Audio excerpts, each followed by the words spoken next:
ఖర్చు పెట్టి మైత్రి movie makers వాళ్ళు సినిమా తీశారు. సినిమా చర్చ ఒకటైతే దీన్ని వైసీపీని ముడిపెట్టి చేయటము, ఎందుకంటే అక్కడ వ్యతిరేకం కాబట్టి ఇక్కడ ఇదంతా అంబటి రాంబాబు చెప్పక్కర్లేదు, వరల్డ్ ఫైర్ అయిపోయింది కదా. ఇప్పుడు అంబటి రాంబాబు కూడా రంగస్థలం దగ్గర దాకా వెళ్ళి ఆగిపోయిన మనిషి కాబట్టి ఆ ఉత్సాహం ఆయనకు ఉండొచ్చు. కానీ అల్లు అర్జున్కు వైసీపీ వాళ్ళని చేయాల్సిన అవసరం లేదు. అప్పుడెప్పుడో షూటింగ్కి వెళ్ళాడని, రవిచంద్రన్ పలకరించడానికి వెళ్ళాడని దాన్నే పెట్టుకొని ఆ ఘటన దాటి we should come forward. And YCP వాళ్ళు అట్లేదో విపరీతంగా ఓన్ చేసుకున్నట్టు కూడా నాకేం కనిపించలేదు. రాజకీయంగా కంటే వేసి ఉంటారండి, అది ప్రతిసారి చేస్తుంటారండి. అది రామారావుకి చేశారు, చిరంజీవికి చేశారు, జూనియర్ ఎన్టీఆర్కు చాలామంది అటు ఇటు చేశారు, ప్రభాస్కు చేశారు.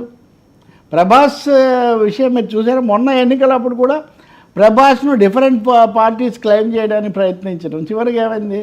ఇప్పుడు అలాగే నాగార్జున, జగన్మోహన్ రెడ్డి సంబంధాలు వ్యక్తిగతంగా ఉండటాలు అది వేరు, ఏదో వాళ్ళకి సంబంధించి అంత కాంపౌండ్ అని కదా.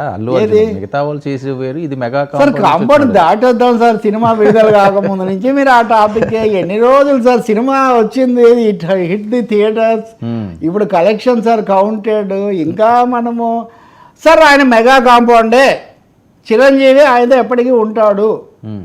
చిరంజీవి అల్లు అర్జున్ ఏదో అసలు అల్లు అర్జున్ దాకా ఎందుకు అరవింద్ దగ్గరే వాళ్ళు కలిసే ఉంటారు.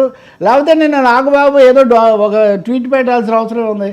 ఎవరి సినిమా తీస్తే ఉంది, సినిమా అంటే దాంతో 100 మంది ముడిపడి ఉంటారు కాబట్టి మనం దానికి దూరం కాకూడదని. అలాగే అతను ఎవరు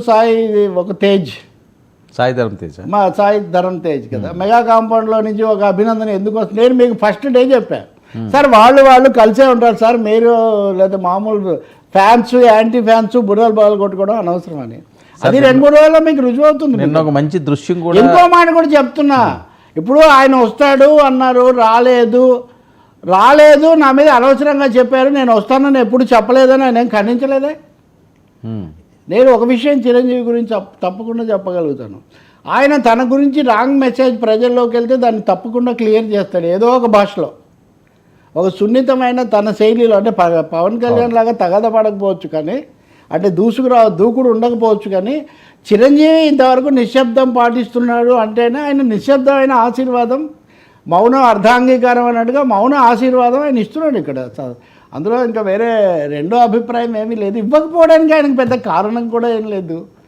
అల్లు అర్జున్ అతని సినిమాలు రోజులు మారి 100 కోట్లు వచ్చి ఉండొచ్చు, ఒకప్పుడు గ్యాంగ్ లీడర్కి వచ్చి ఉండొచ్చు, ఒకప్పుడు ప్రేమాభిషేకానికి వచ్చి ఉండొచ్చు, ఇంకొకప్పుడు అడవిరాముడికి వచ్చి ఉండొచ్చు. ఇవన్నీ కాలక్రమంలో పైగా థియేటర్స్ 12,000 థియేటర్స్,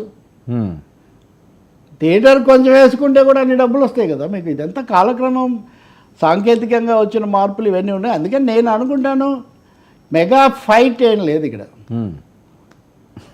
మెగా ఫైట్ ఏదో ఉంది అనుకోవటం అనేది అది కేవలం రాజకీయంగా ఒకటి.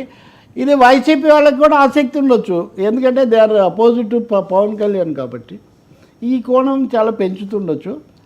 కానీ నేను రాత్రి నుంచి చూశాను వచ్చిన రివ్యూస్ మీడియా, దాంట్లో ఇదొక చిన్న భాగం మాత్రమే.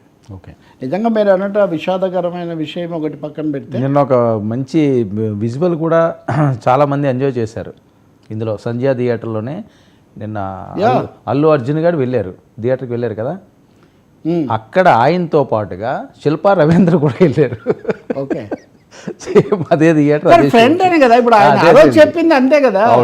ఇప్పుడు ఇవన్నీ జరిగాయి కాబట్టి ఫ్రెండ్స్ వదిలేయాలని నాకు అర్థం కాదు. జనరల్గా నిన్న అది కూడా ఆ సీన్ కూడా అది సహజమైన కొనసాగింపు. నేను చెప్తున్న దానికి అది అనుకూలమైంది అంటున్నా. ఇప్పుడు ఎల్లుండి సంక్రాంతిగా దసరాగా మళ్ళీ చిరంజీవి గారితో ఉన్న బొమ్మలు కూడా మళ్ళీ రావచ్చు. మీరు అదే కోరుకుంటున్నారు మెగా ఫ్యాన్స్ కదా, అంతే కదా కోరుకుంటారు. కానీ ఇప్పుడు సినిమాలు రాజకీయాలు ఏముందండి, దే కంటిన్యూ టు హ్యాపెన్. కానీ ఏదో ఇది వీళ్ళ మధ్యలో ఏదో పెద్ద ఇది ఉంది అన్నట్టు నేను అడుగుతున్నాను. నిన్న నాగబాబు ఎందుకు చెప్పాడు? ఆయన మామూలుగా అయినా సరే సినిమాగా చూడండి, ఆదరించండి అనే కదా దాని అర్థం. ఎవరు తీశాడు అనేది మనకు అనవసరం అన్నది. అంటే ఒక నెగిటివ్ వస్తున్న సమయంలో వాళ్ళు నెగిటివ్ స్టాండ్ తీసుకుంటే ఆ ట్వీట్ ఇంకో విధంగా ఉండేది, అంతే కదా. అంతకుముందు ఆయన పెట్టిన దాన్ని బట్టే కదా మీరంతే అనేక మంది అర్థాలు తీశారు, మూలాలు ఇట్లాంటివి. కాబట్టి సినిమా మూలం అక్కడ ఆయన చెప్తుంది నాగబాబు, మన మూలాలు సినిమాలో ఉన్నాయి. సినిమా అనేది ఎవరు తీసినా 24 కళల సమాహారం, ఇంతమంది జీవితాలు, అదే అందరు చెప్పేది అదే.